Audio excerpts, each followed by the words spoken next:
Hello there, it's Jenny Timms from Vitreus Art. I'm just going to explain to you our lantern workshop and the materials that we're going to be using. So this is one I made earlier, and I decorated the front panel with a little picture of a hare, and then the two side panels I've decorated with some flowers, and then the front panel, which is actually the door, I've taken out. I took it out earlier so I can show it to you in a bit more detail. We've got a bit of a bumblebee and some flowers and a little meadow going on.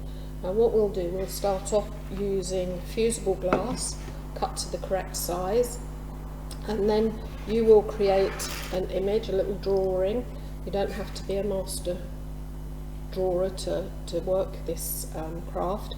You can just do a little diagram, little scribble picture really, and that's just a reference as to where you want to decorate or how you want to decorate your piece of glass. So we'll be using materials all glass, but they look quite different. First off, we've got the glass line pen, which we can draw pictures with, and this is how I created my bumblebee.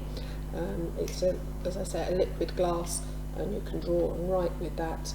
We can then use stringers to get straight lines, or little stems for our flowers. I'm hoping you can see those. These are just little pieces, little strips of glass, fusible glass.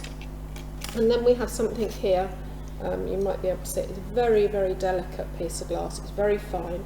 It's called confetti glass, and you can use that for making leaves and petals with as well. And then we also have, if you've never done glass fusing before, we use something called glass frit, and I'm just going to show you here. This is a violet. It looks blue in the jar, but once it's fired it turns purple. And then we've got another one here, which is an orange. It looks yellow in the jar, but again on firing it changes colour. It's bright orange in this case. So we've got lots and lots of different coloured frits for you to use, and we've also got some little glass pebbles and things that are good for creating images with. So on this particular workshop you make 4 panels, and in the day you'll have lots of refreshments, and lunch is also included.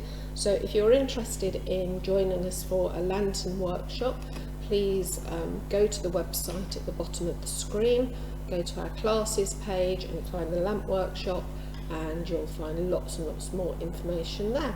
So we are just based north of Towcester, in Northampton in the UK. So if you are interested, just pop to our website and find out more information. Thanks for joining us. Bye.